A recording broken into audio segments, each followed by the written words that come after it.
ګرانو کتونکو السلام علیکم. زه محمد سلمان همدرد د حق غږ پښتو چینل خبري لنډیز کې ستاسو کوربه اوس تاسو پام را اړوم د مهمو خبرونو لنډیز ته. طالبانو مشر خپلو جنګیالیو ته سپارښتنه کړې څو غنیمت خیانت نه کړي او تسلیم شویو کسانو باندې ترې ظلم ونه شي. د طالبانو مشر په یو پیغام کې د دې ډلې د لاس د ولسوالیو ورتګ په تړاو ویلي چې طالبان د کبر او غرور احساس نه کوي، غنیمت کې خیانت نه کوي او د ملکي تلفاتو مخه دې ونیسي.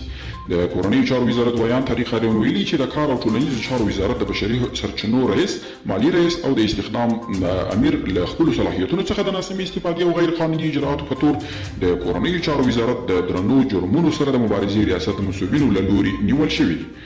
د بهرنیو چارو وزیر حنیف اتمر ویلي چې افغان دولت د بهرنیو ځواکونو تر وتلو وروسته د ترکیې لخوا په کابل کې د حامد کرزي نړیوال هوایي ډګر د امنیت ساتلو هرکلی کوي.